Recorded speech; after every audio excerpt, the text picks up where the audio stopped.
السلام علیکم ورحمۃ اللہ وبرکاتہ۔ وعلیکم السلام۔ الحمد للہ وکفى وسلام علی عباده الذین اصطفى، اما بعد۔ قال اللہ تبارک وتعالی: لقد كان لكم في رسول الله أسوة حسنة۔ وقال النبي صلى الله عليه وسلم: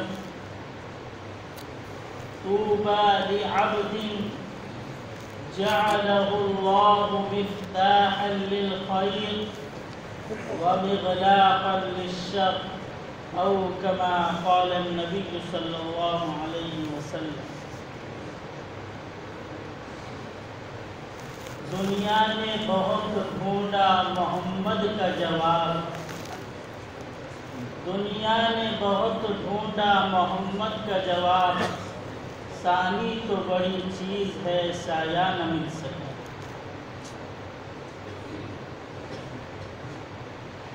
خود نہ تھے جو راہ پر اوروں کے ہادی بن گئے، خود نہ تھے جو راہ پر اوروں کے ہادی بن گئے، کیا نظر تھی جس نے مردوں کو مسیحا کر دیا۔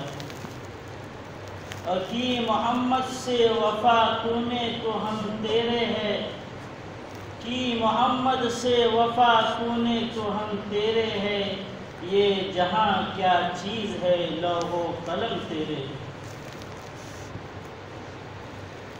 محترم بزرگوں،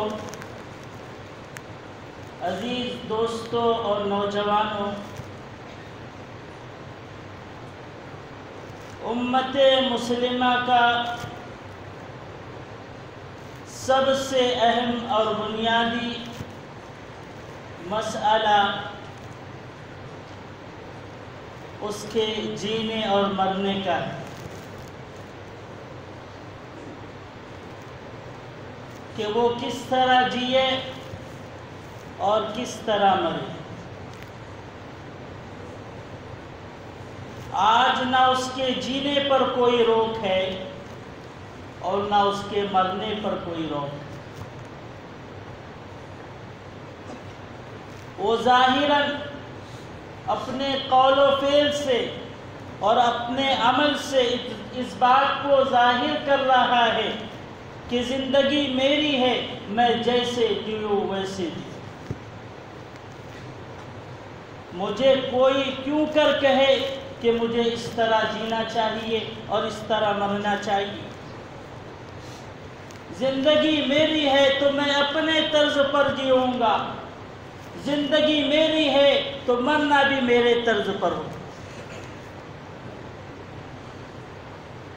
اسی لیے آج ہم دیکھ رہے ہیں وہ جی بھی رہا تو اپنے من کی جی رہا ہے، مر بھی رہا ہے تو اپنے من کی مر رہا ہے۔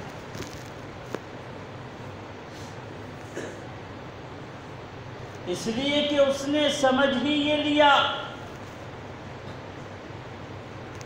کہ زندگی میری ہے،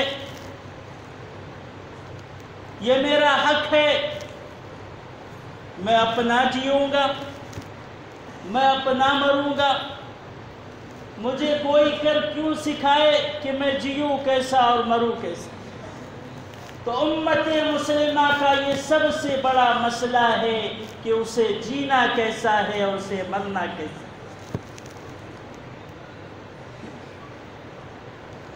ہر ایک اپنے من کی جینا چاہ رہا ہے، ہر ایک اپنے من کی مرنا چاہ رہا ہے، نہ اس کے جینے پر روک ہے اور نہ اس کے مرنے پر روک ہے۔ عزیزان گرامی، اگر یہی ایک مسئلہ اس پر امت مسلمہ غور و فکر کرے اور امت مسلمہ اس کو اپنے سامنے رکھے، اپنے مد نظر رکھ کر یہ طے کر لے کہ اس کو جینا کیسے ہے اور مرنا کیسا ہے، تو تو اس کا جینا بھی جینا ہوگا اور اس کا مرنا بھی مرنا ہوگا، کہ اس کے جینے کو دنیا والے یاد رکھیں گے اور اس کے مرنے کو بھی دنیا والے یاد رکھیں گے۔ قیامت تک کہ اس کا نام ہوگا کہ یہ ایسا جیا ہے، اور قیامت تک کہ اس کا نام ہوگا کہ یہ ایسا مرا ہے۔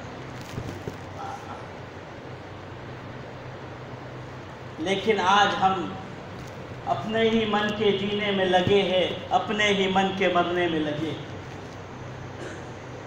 نہ کسی کو فکر ہے کہ کیسا جیے، نہ کسی کو فکر ہے کہ کیسا مرے۔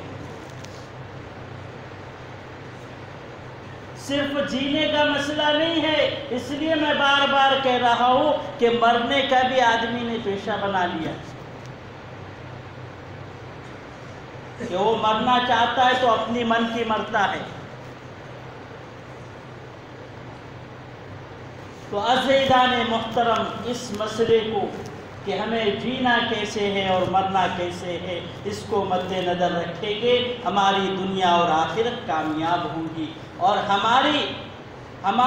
ہمارا جینا اور مرنا اقوام عالم کے لیے رہنمائی کا اور مشعل راہ کا سبب بنے گا۔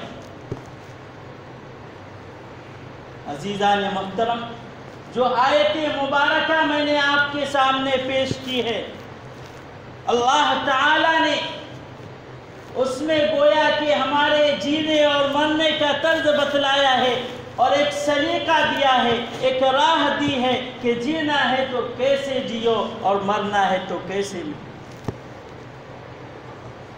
قرآن مجید میں اللہ تعالیٰ ارشاد فرماتے ہیں، لَقَدْ كَانَ لَكُمْ فِي رَسُولِ اللَّهِ أُسْوَةٌ حَسَنَةٌ، کہ یقیناً تمہارے لیے نبی علیہ السلام کی زندگی، آپ کی حیات طیبہ، آپ کی سیرت مبارکہ آپ کے لیے نمونہ ہے۔ امت مسلمہ کا سب سے بڑا مسئلہ اللہ رب العزت نے یوں حل کر دیا کہ جینا ہے تو نبی کی طرح جیو، مرنا ہے تو نبی کی طرح مرو۔ اور یاد رکھیے میرے عزیزو، جس کسی نے بھی نبی کی حیات طیبہ کو اور نبی علیہ السلام کی سیرت مبارکہ کو اپنایا ہے، اپنی زندگی میں بسایا ہے، وہ دنیا اور آخرت میں کامیاب ہوا ہے، وہ جیا ہے تو قیامت تک کی انسانیت اس کے جینے کو یاد رکھے گی، رکھ رہی ہے اور آئندہ بھی رکھے گی۔ اور جس کسی نے نبی علیہ السلام کی سیرت مبارکہ کو اپنایا ہے، اپنی زندگی میں اس کو پیوست کیا ہے، اپنی زندگی کا اس کو حصہ بنایا ہے، اس کے مرنے پر بھی دنیا والے اس کو یاد رکھ رہے ہیں، رکھیں گے اور قیامت تک رکھی جائے گی۔ میرے عزیزو، ہمیں کوئی کھوج کی، کوئی تلاش کی ضرورت نہیں ہے۔ ہمارے اور آپ کے سامنے حضرات صحابہ کرام رضوان اللہ علیہم اجمعین کی زندگی موجود ہے، کہ جنہوں نے جیا ہے تو نبی کے طرز پہ جیا ہے، جو مرے ہیں تو نبی کے طرز پر مرے۔ اسی لیے شاعر نے کہا ہے، خود نہ تھے جو راہ پر اوروں کے ہادی بن گئے، کیا نظر تھی جس نے مردوں کو مسیحا کیا۔ وہ صحابہ کرام جن کی زندگی میں نہ کوئی تہذیب تھی،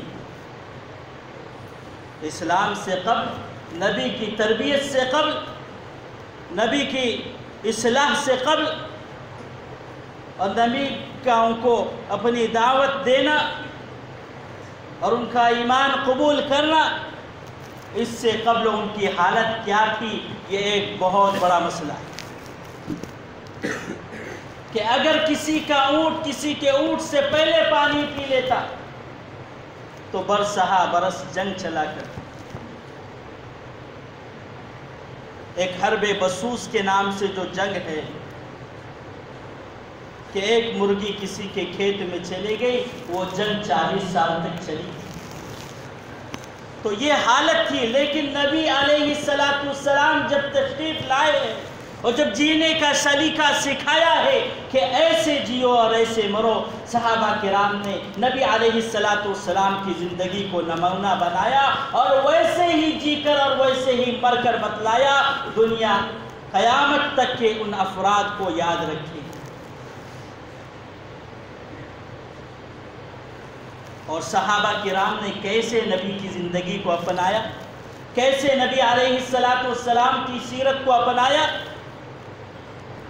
خود نبی علیہ السلام فرماتے ہیں، قرآن مجید میں بھی اس کا خاکہ موجود ہے، لیکن میں اس طرف اشارہ کرنا چاہتا ہوں کہ نبی علیہ السلام نے جب صحابہ کرام نے آپ کی زندگی کو نمونہ بنایا اور اپنی زندگی کو ان کی زندگی کے مطابق گزارا تو کیا حال ہوا کہ نبی کو بھی فرمانا پڑا، اصحابی کالنجوم بأیہم اقتدیتم اقتدیتم، کہ میرے صحابہ تو ستاروں کے مانند ہے، جس کسی کی بھی پیروی کر لو، جس کسی کی بھی اتباع کر لو، تم ہدایت یافتہ ہو جاؤ گے، تم کامیاب ہو جاؤ گے.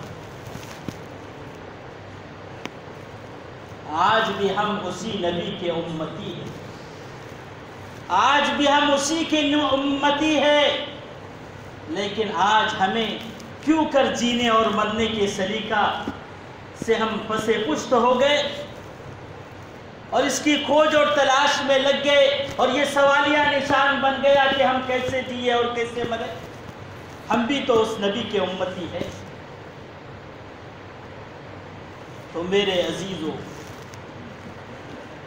یہ صحابہ کرام کا معاملہ ہے کہ نبی کو بھی کہنا پڑا کہ انہوں نے ایسی اتباع کی، ایسی پیروی کی، اگر تم بھی اتباع اور پیروی کر لو گے تم بھی کامیاب. بلکہ آگے چل کے میں یہ بات کہہ دوں کہ جس طریقے سے صحابہ کرام نے نبی علیہ السلام کی زندگی کو اپنایا تھا، آپ کی سیرت مبارکہ کو اپنایا تھا، آج بھی اگر ہم نبی علیہ السلام کی زندگی کو نمونہ بنائیں گے اور صحابہ کرام کی زندگی کو مشعل راہ رکھیں گے، ان کی زندگی کو مثال بنا کر رکھیں گے، آج اگر ہم اسی طرح جئیں گے، ہمارا جینا بھی اقوام عالم کے لیے مشعل راہ ہوگا، مشعل ہدایت ہوگا کہ آج اقوام عالم جو تشنا ہے، جو پیاسی ہے، جو ایمان کی تلاش میں ہے، اقوام عالم ڈھونڈ رہی ہے جینے کا سلیقہ کہ وہ جیے کیسے. آج اگر ہم اپنی زندگی کو نبی کی زندگی سے آراستہ کریں گے، ہمارا چلنا پھرنا بھی دعوت بنے گا، ہمارا اٹھنا بیٹھنا بھی دعوت بنے گا، ہمارا کھانا پینا بھی دعوت بنے گا کہ ہمارے کھانے پینے پر اقوام عالم آئیں گی اور ایمان قبول کریں. آج ہم اپنی ڈگر سے ہٹ گئے، آج ہم اس مشعل راہ سے ہٹ گئے ہیں. وہ قوم جو نمونہ بنانے کے لیے آئی تھی، جو اقوام عالم کے لیے نمونہ پیش کرنے کے لیے آئی تھی، آج وہی خستہ حال ہے. قرآن مجید کا اعلان کیا ہے؟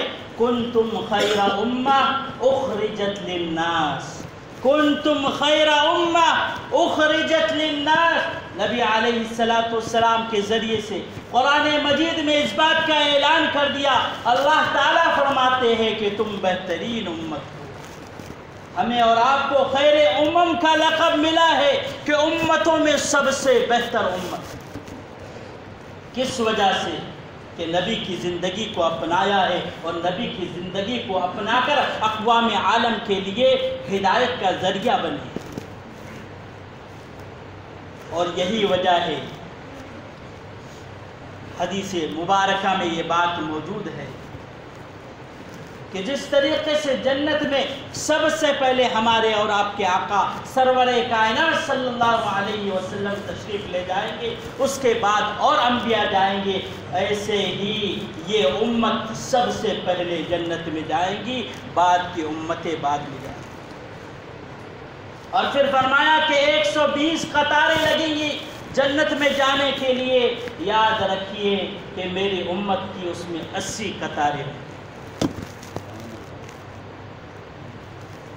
تو یہ سب اس لیے کہ یہ امت بڑی اونچی امت ہے، اس کا مقام بڑا اونچا ہے، اس کا مرتبہ بڑا اونچا ہے. یہ اوروں کو سکھانے کے لیے آئی ہے، اوروں کو بتلانے کے لیے آئی ہے، اوروں کے ساتھ بھلائی کرنے اور اوروں کو بھلائی کے راستے پر لانے کے لیے آئی. اور نبی علیہ السلام نے، یاد رکھیے، یہ صحابہ کرام کے ساتھ خاص نہیں ہے، یہ ہر اس امتی کے ساتھ خاص ہے جو نبی کے دامن کو پکڑے گا. اور یہ صرف زبانی نہیں بلکہ عملی طور پر نبی کی زندگی کو اپنائے گا. یہ ہر اس ایک کے لیے بشارت ہے جو قیامت تک آنے والا ہے. نبی علیہ السلام نے فرمایا طوبى لعبد جعلہ اللہ مفتاحا للخیر ومغلاقا للشر. کہ نہ صرف یہ امت صحیح طور سے جیے اور نبی کی زندگی کو نمونہ بنا کر جیے، بلکہ اس کی زندگی خود اقوام عالم کے لیے نمونہ ہو. اور پھر فرمایا طوبى لعبد، کہ خوشخبری ہو اس بندے کے لیے، اس امتی کے لیے، جعلہ اللہ مفتاحا للخیر، کہ جس کو اللہ تعالیٰ نے خیر کا، بھلائی کے پھیلانے کا چابی بنایا ہو، کنجی بنایا ہو. یعنی اس فرد کے ذریعے سے بھلائی عام ہو، خیر عام ہو، بھلائی کے کام عام ہو. ظاہر بات ہے یہ اسی وقت ہو سکتا ہے جب وہ خود نبی کی زندگی کو اپنائے اور وہ ساری بھلائیاں اور وہ سارے خیر کے کام اس کی زندگی میں موجود ہو، اور پھر اقوام عالم اس کے خیر کے کام کو دیکھ کر جو ہے اپنی زندگی کو سنوارے. اور پھر آگے فرمایا وَمِغْلَاقًا لِلشَّرِّ، کہ وہ برائیوں پر تالا بن جائے، قفل بن جائے. ایسے بندے کے لیے خوشخبری ہے کہ یہ خود برائی نہ کرے اور اس کو دیکھ کر لوگ بھی برائی سے بچیں. تو آج ہر ایک امتی کو بھلائی کا سرچشمہ ہونا چاہیے، بھلائی اس کی زندگی سے ظاہر ہو، امت کی خیر خواہی اس کی زندگی سے ظاہر ہو، کہ ہر کوئی کہے کہ یہ بھلا آدمی ہے اور بھلا سوچتا ہے، بھلا کام کرنے والا ہے، یہ برائی سے بچنے والا ہے اور برائی سے روکنے والا ہے، کہ اس کو دیکھ کر لوگ برائی سے رک جاتے ہیں. تو ہماری زندگی کے اندر بھلائیوں کا، خوبیوں کا جذبہ ہو کہ ہر ایک ہم بھی خوبی کو اپنائے، ہم بھی بھلائی کو اپنائے، اور ہم کو دیکھ کر اقوام عالم بھی بھلائی کو اپنائے. تو امت کی ہمدردی کے لیے بے شمار کام ہے، بے شمار کام ہے بھلائی کے. ہم کسی ایک پر اس کو منحصر نہیں کر سکتے. صرف عبادت کا مسئلہ نہیں ہے کہ ایمان، عقیدے کا بھی مسئلہ، عبادت کا بھی مسئلہ، اسی طریقے سے معاملات کا بھی مسئلہ ہے، معاشرت کا بھی مسئلہ ہے، اخلاقیات کا بھی مسئلہ ہے، کہ سارے شعبوں سے اور سارے شعبوں کے اندر ہم اپنے اندر بھلائی پیدا کریں، تاکہ اس بھلائی کو دیکھ کر اقوام عالم بھی بھلے کام کریں. ہمارے معاملات کیسے ہو، ہمارے اخلاق کیسے ہو، ہماری معاشرت کیسی ہو، ہماری عبادت کیسی ہو، ہر ایک چیز ہماری جو ہے نمونہ ہونا چاہیے. اس لیے حدیث پاک میں نبی علیہ السلام نے دوسرے مقام پر فرمایا کونوا مصابیح الہدی وینابیع الحکم، کہ تم ہدایت کے چراغ بن جاؤ اور حکمت کے سرچشمہ بن جاؤ. ایک مختصر سے جملے میں نبی علیہ السلام نے اس بات کی طرف اشارہ کر دیا کہ تمہاری زندگی، تمہارا اٹھنا بیٹھنا یہ چراغ کی طرح ہو، کہ ہدایت کے چراغ کی طرح ہو، کہ لوگ دیکھیں اور ہدایت قبول کرے، لوگ دیکھیں اور بھلائی کی طرف آئے، لوگ دیکھیں اور آپ کی زندگی کو دیکھ کر ان کی زندگی میں بدلاؤ آئے، وہ نیکی کی طرف متوجہ ہو، وہ بھلائی کی طرف متوجہ ہو، ان کے جذبات بھی بھلائی کی طرف ابھرے. تو نبی علیہ السلام کا فرمان ہے کہ ایک ایک امتی کو ایسا ہونا چاہیے. میرے عزیزو، میں یہ عرض کر رہا تھا کہ صحابہ کرام کیسا جیے ہیں اور کیسا مرے ہیں، ذرا ہمیں اندازہ لگانا چاہیے. ہمیں بھی ایسا جینا چاہیے کہ ہمارے جینے کو دنیا والے یاد رکھے، ہمارے مرنے کو دنیا والے یاد رکھے کہ ہاں یہ جیا تھا تو اس نام کے ساتھ جیا تھا اور مرا تھا تو اس نام کے ساتھ. میں 2-3 واقعات کی طرف اشارہ کرتے ہوئے چلتا ہوں کہ صحابہ کرام کس طرح جیے اور دنیا والے اس کو کیسے یاد کرتے۔ آپ نے ایک صحابی رسول حضرت سعد ابن معاذ رضی اللہ تعالی عنہ کا نام سنا ہو کہ انصاری صحابہ کے سردار ہے، کہ اس طرح زندگی گزاری دنیا میں، اس طرح جیے کہ بالکل نبی علیہ السلام کے فرمودات پر، نبی علیہ السلام کے ارشادات پر عمل کیا اور نبی کی زندگی کو نمونہ بنا کر جیے۔ حالت یہ ہوئی کہ موت کے وقت کیا واقعہ پیش آیا، میں اس طرف اشارہ کرنا چاہتا ہوں کہ حضرت سعد ابن معاذ رضی اللہ عنہ طبیعت خراب تھی، کچھ بیمار چل رہے تھے، وہ اپنے گھر پر تھے۔ رسول اللہ صلی اللہ علیہ وسلم مسجد نبوی میں تشریف فرما تھے کہ حضرت جبرائیل علیہ السلام آسمان سے تشریف لاتے ہیں اور نبی علیہ السلام سے پوچھتے ہیں کہ اے اللہ کے نبی، کیا بات پیش آئی، کیا واقعہ پیش آیا؟ آپ علیہ السلام نے فرمایا کہ جبرائیل، آج یہ اچانک ایسا عجیب سوال کہ تم ہی پوچھ رہے ہو کیا بات پیش آئی ہے، کیا واقعہ پیش آیا؟ تم تو اکثر بتلایا کرتے تھے کہ ایسا ہوا، آج تم ہی پوچھنے لگے۔ حضرت جبرائیل علیہ السلام نے فرمایا، ذرا توجہ چاہتا ہوں کہ اس بات کی طرف اشارہ کرنا ہے اور اس بات کو بہت سمجھنا ہے کہ حضرت جبرائیل علیہ السلام نے فرمایا، اے اللہ کے رسول، کوئی ایسی بات تو ضرور پیش آئی ہے کہ اللہ کا عرش خوشی سے جھوم رہا ہے، اللہ کا عرش خوشی سے جھوم رہا ہے، اللہ کا عرش خوشی سے جھوم رہا ہے۔ نبی علیہ السلام کو فوراً اس طرف متوجہ ہوئے کہ ارے میرا سعد بیمار تھا، چلو سعد کو دیکھیں۔ جب جانے لگے پتہ چلا کہ حضرت سعد ابن معاذ رضی اللہ تعالیٰ اس دنیا سے پردہ فرما چکے۔ تو ایک طرف یہ اشارہ ہے کہ ان کی موت پر کیا ہوا، کہ اللہ کا عرش بھی خوشی سے جھومنے لگا۔ یہ اس بات کی طرف اشارہ ہے اور امت مسلمہ کو یہ بات سمجھانی ہے کہ یہ جیے تھے نبی کے طریقے پر اور مرے بھی نبی کے طریقے پر۔ ان کے مرنے پر اور ان کے اللہ کے حضور حاضر ہونے پر اللہ کا عرش بھی خوشی سے جھوم اٹھا ہے، اللہ کا عرش بھی خوشی سے جھوم اٹھا ہے کہ سعد ابن معاذ آ رہے، سعد ابن معاذ آ رہے۔ پھر ذرا اور اندازہ لگائیے، نبی علیہ السلام تشریف لے گئے، جب گھر میں داخل ہوئے تو کمرہ تو پورا خالی تھا، لیکن نبی علیہ السلام کبھی دائیں جاتے کبھی بائیں جاتے۔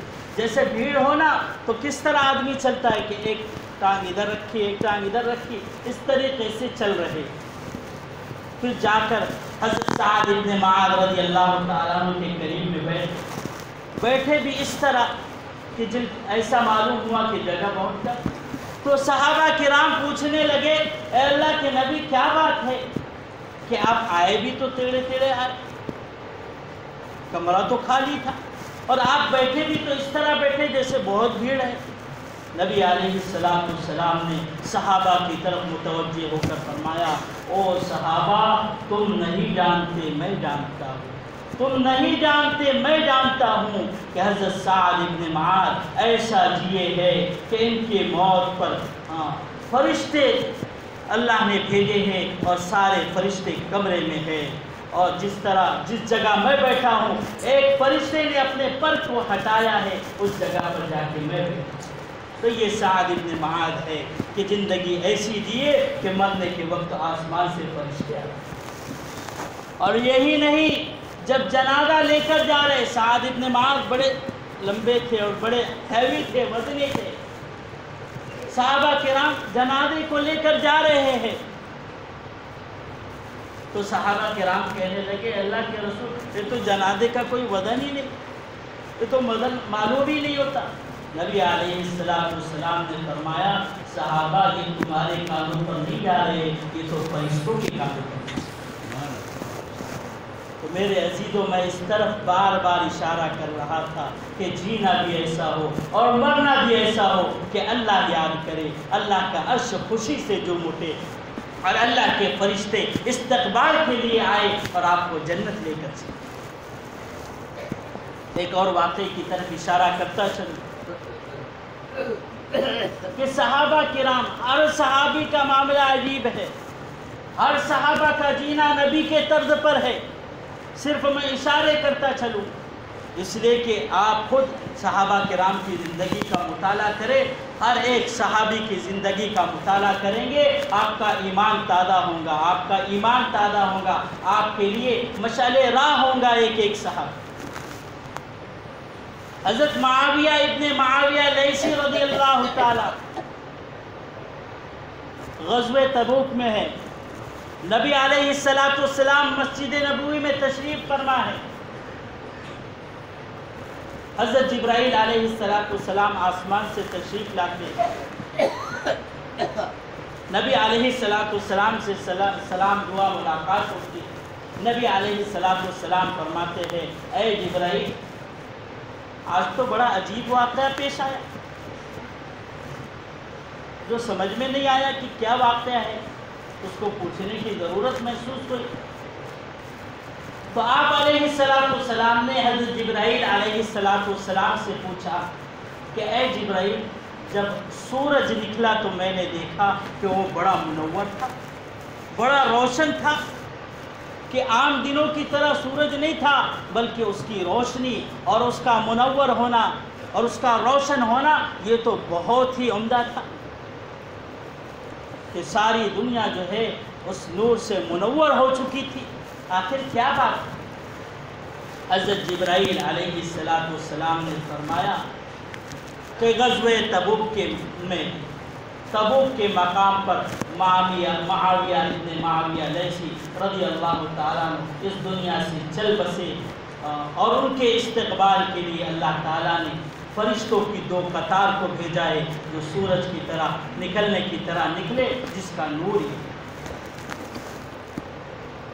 اور پھر آگے یہی بھی فرمایا اے جبرائیل اللہ فرماتے ہیں اے نبی معاویہ ابن معاویہ لیثی کی نماز جنازہ تم کو پڑھانا ہے۔ نبی بڑے حیران ہیں کہ وہ تو تبوک میں اور میں مسجد نبوی میں کیسے ہوں گا؟ حضرت جبرائیل علیہ السلام نے فرمایا کہ ابھی میں سامنے کر دیا، زمین کو پلٹایا، نبی کے سامنے موجود ہے معاویہ ابن معاویہ اور نبی علیہ السلام نے نماز جنازہ۔ میرے عزیزو یہ وہ صحابی ہے کہ جیے ایسے جیے کہ مرنے پر اللہ تعالیٰ نے فرشتوں کو بھیجا اور نبی علیہ السلام ایک دور مقام پر رہنے کے باوجود بھی آپ نے ان کی نماز جنازہ۔ تو میرے عزیزو ہمیں جینا کیسے ہے ہم یہ طے کریں۔ یہ کیا جینا ہے کہ صبح ہوئی شام ہوئی اور زندگی یوں ہی تمام ہوئی؟ جینا تو جانور بھی جیتے ہیں، ہم جینا انسان کا جیے، ہم جینا مسلمان کا جیے، ہم جینا امت محمدیہ صلی اللہ علیہ وسلم کا جیے کہ جس کے جینے سے بھی خیر وجود میں آئے، جس کے جینے سے بھی خیر وجود میں آئے، جس کو دیکھ کر امت مسلمہ اور انسانیت اپنے آپ کو اپنے زندگی کو صحیح راہ پر ڈالنے والی۔ حضرت عمر ابن عبدالعزیز رحمۃ اللہ علیہ جیے کیسا اور مرے کیسے ذرا اندازہ کریں۔ اس لیے کہ جب جینا اچھا ہوتا ہے تو مرنا بھی اچھا ہوتا ہے، کہ مرنے پر اللہ کی جانب سے سلام آتے ہیں، مرنے پر اللہ کی جانب سے سلام آتے ہیں، اللہ ندا کو اور پکار کو سنتے ہیں۔ حضرت خبیب رضی اللہ تعالی کیسے شہید کیا پوری ایک داستان۔ جب شہید کیا گیا، نیزوں سے چھنی کیا گیا، اس وقت انہوں نے یہ پکار لگائی، اے اللہ میرے نبی کو میرا سلام پہنچا، میرے نبی کو میرا سلام پہنچا دے۔ نبی علیہ السلام مسجد میں تشریف فرما کے اللہ تعالیٰ نے آسمان سے جبرائیل کو بھیجا کہ جاؤ میرا محبوب اور میرا وہ بندہ اپنے نبی کو سلام پیش کرنا چاہتا ہے، جاؤ تم نبی علیہ السلام سے اس کا سلام عرض کرو۔ تو آسمان سے جبرائیل آئے اور نبی سے کہا کہ حضرت عبید آپ کو سلام عرض کرتے ہیں، اور کفار مکہ نے ان کو مشرکین مکہ نے انہیں شہید کر دیا۔ نبی نے پھر یہ فرمایا علیک السلام یا عبید، علیک السلام یا عبید۔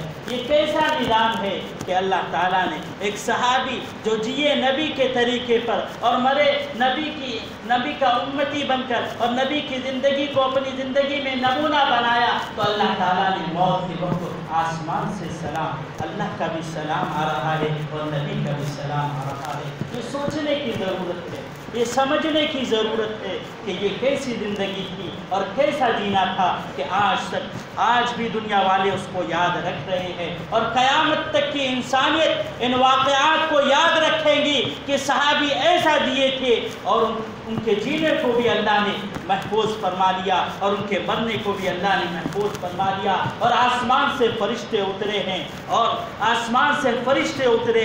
آسمان سے اللہ کے سلام آئے ہیں، نبی علیہ السلام کے سلام پہنچے ہیں۔ یہ جینا تھا، ہم ایسے جینے کا سلیقہ سمجھیں۔ تو میں عرض کر رہا تھا حضرت عمر ابن عبدالعزیز رحمۃ اللہ علیہ وہ جیے کیسا، ایک تفصیل کا واقعہ کہ حکومت تھی 3 مربع زمین پر، حکومت، اتنے بڑے حاکم، لیکن حال یہ تھا کہ بکری اور بھیڑیا ایک جگہ پانی تھی۔ یہ انصاف تھا اور یہ جینا تھا۔ ذرا میں 1-2 بات پیش کر کے اپنی بات کو آگے پہنچاتا ہوں کہ ایک مرتبہ حضرت عمر ابن عبدالعزیز رحمۃ اللہ علیہ کو یہ دل چاہا کہ میں انگور کھاؤں۔ اپنی بیوی کے پاس گئے، اور یہ بڑے 3 مربع زمین کے حاکم ہے، 3 مربع زمین، اتنے بڑے بادشاہ ہیں۔ تو انہوں نے کہا اپنی اہلیہ سے کہ میرا انگور کھانے کو دل چاہتا ہے۔ تو بیوی نے یہ کہا کہ خزانہ تو بہت ہے، لیکن 1 درہم کا بھی تیرا حق نہیں ہے۔ فوراً رو پڑے اور کہا کہ مجھے جہنم کی آگ کو نہیں سہنا ہے، میں انگور نہیں کھاؤں گا، لیکن 1 روپیہ بھی مال غنیمت میں سے، بیت المال میں سے نہیں۔ ایک اور ایسا موقع آیا کہ عید کا موقع ہے، بچوں نے یہ کہا کہ کپڑے سلا دے نئے۔ تو بیوی نے کہا کہ ٹھیک ہے، میں کسی موقع پر بات کرتی ہوں۔ جب بات ہوئی تو حضرت عمر نے فرمایا کہ میرے پاس پیسہ نہیں ہے کہ میں بچوں کو نیا کپڑا سوں۔ یہ کون کہہ رہا ہے؟ 3 مربع زمین کا حاکم اور بادشاہ کے۔ موقع ملے تو ان کی تاریخ پڑھنا، میں تو صرف اشارہ کر رہا ہوں۔ تو انہوں نے کہا کہ میرے پاس تو ہے نہیں، اب میں کیا کروں؟ تو بیوی نے یہ کہا کہ ایسا کرو، 1 مہینے کی تنخواہ ایڈوانس میں لے لو، بادشاہ کی بھی تنخواہ مقرر ہے۔ ٹھیک ہے، تو وہ جس کو خزانچی بنایا تھا اس کے پاس گئے اور کہنے لگے کہ بچوں کے لیے نئے کپڑے کہنا ہے، خریدنا ہے، تو ایسا کرو کہ آپ میری 1 مہینے کی ایڈوانس تنخواہ دیں۔ تو وہ جو انہی کا غلام ہے، انہی کا خزانچی ہے، انہوں نے ہی اس کو اس خزانے پر معمور کیا ہے۔ وہ کہنے لگا عمر ابن عبدالعزیز اگر تم مجھے یہ لکھ کر دے دو کہ تم 1 مہینہ زندہ رہو گے تب تو میں دے دوں۔ تو میرے عزیزو یہ تھا ایک غلام کا معاملہ کہ وہ آقا ہے لیکن غلام کے اندر بھی وہ کیفیت موجود ہے، جس کی وجہ یہ تھی کہ بھیڑیا اور بکری ایک ساتھ پانی پی۔ اور پھر جب عید کا موقع آیا نا تو سب نئے نئے کپڑے پہن کر آئے، تو ان کے بیٹے سے ملاقات کی، جب بیٹے بھی آئے ملنے کے لیے۔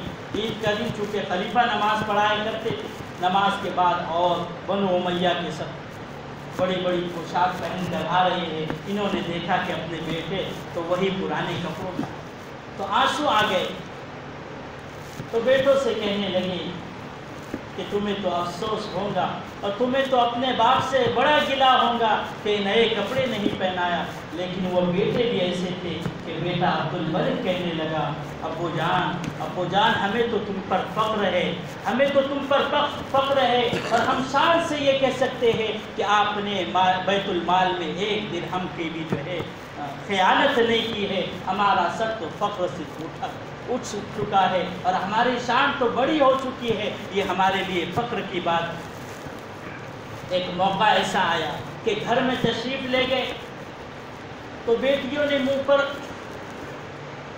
کپڑا لگائے رکھا، تو پوچھ لیا یہ کیا بات ہے کہ کپڑا منہ پر کیوں لگایا ہوا ہے؟